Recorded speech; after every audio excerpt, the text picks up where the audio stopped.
Mauro César Pereira, qual foi o grande mérito do Flamengo para esse 3-2? Ó, eu já adianto, eu achei o jogo legal pra caramba. Independentemente da arbitragem, que eu achei ruim, errou e tal. Mas eu achei muito legal o jogo. Diga lá, Mauro. Eu vou falar, parece um pouco contraditório, mas assim, eu acho que o Flamengo não jogou bem, mas teve o mérito de ser eficiente, né? O Flamengo fez 19 finalizações em 2 jogos e 6 gols, ou seja, a pontaria que normalmente vinha muito mal, né? Desses 2 jogos, depois da data FIFA, o Flamengo acertou o pé. E eu admito que jogar de uma maneira diferente que a habitual foi uma virtude do Felipe Luiz, embora eu acho que o Flamengo jogando em casa, da maneira que jogou, não é jogar bem, é ser eficiente. Não sei se eu consegui ser claro a respeito disso. É inevitável falar da arbitragem, eu acho que assim, já se criou uma narrativa de erro de arbitragem. Não houve erro de arbitragem, há polêmica de arbitragem. Erro foi no Morumbi. Comparar as duas coisas não dá. A tentativa de estabelecer uma comparação entre o que houve no jogo entre São Paulo e Palmeiras de ontem, desculpa, gente, não dá mesmo. Vamos lá. O time visitante deixa de ter um jogador expulso e um pênalti contra si quando no segundo tempo perde por 2-0, ou seja, poderia ser 3-0, um a menos. Agora o time visitante poderia ter um pênalti no começo do jogo, 11 contra 11 fora de casa, ou seja, com o jogo inteiro pela frente, né? Não dá para comparar. Essa comparação, desculpa, eu não consigo nem imaginar como é possível fazer uma comparação. São cenários totalmente distintos. O que deixou de ser marcado ontem foi algo... Há uns 20 anos eu criei uma expressão chamada pênalti à brasileira. O que se marcar seria um pênalti à brasileira. Eu não sei se vocês viram, mas no sábado houve um jogo importante na Alemanha, Bayern e Borussia. O primeiro gol do jogo é do Harry Kane.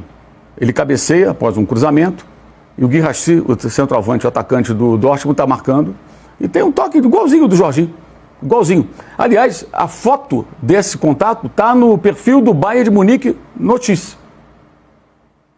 Ninguém reclamou, gol seguiu. Niko Kovac, técnico do time do Dortmund, depois do jogo, ele reclama até da falta de critério do árbitro durante o jogo, mas diz, aquilo não é falta. E o árbitro fala depois, não, aquilo não é falta. Não há força suficiente para derrubar o jogador. O jogador, no caso específico, consegue finalizar. Vamos voltar um pouquinho, o gol contra do Pulga, contra o Bayern, na Alemanha, nos Estados Unidos, na Copa do Mundo de Clubes. Não houve reclamação, também tem um contato no Pulga. E com relação ao futebol brasileiro, a gente pode falar das contradições, claro, porque os árbitros não têm critério. A gente pode voltar até o 89, o gol do Maurício do título do Botafogo contra o Flamengo. Ali o Leonardo é empurrado também levemente, mas ele não seguiu o jogo. Ali se apitou a moda internacional. Ontem, o Wilton tentou apitar a questão que eles não sabem apitar. A moda futebol, e não futebol, são duas coisas, futebol brasileiro. E aí, para criar essa narrativa, e há um esforço muito grande para se reforçar essa ideia de erro de arbitragem, e o certo, da minha visão, é polêmica envolvendo a arbitragem, que eu admito, óbvio que eu admito, evidente, que alguém acha que é pênalti, ainda mais no ambiente do futebol brasileiro. Então podemos discutir. Agora, tratar como erro inquestionável ou não. Erro inquestionável, na minha visão, lógico, estou dando a minha opinião, tá, gente? Discordem à vontade. Porque você fala, às vezes o cara não entende bem que é uma opinião. Foi no Morumbi. Ali foi um erro crasso, uma coisa que não dá para discutir. São lances bem distintos. Para reforçar, você tem o quê?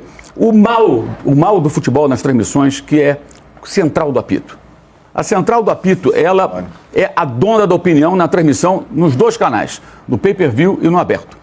E o que ele fala tem que ser repetido claramente por todo mundo, porque ninguém contesta. Não sei se há uma determinação global lá de não contestar, mas não se contesta. É impressionante, tem 4 comentaristas, ninguém fala um ai, não tem nenhum senão.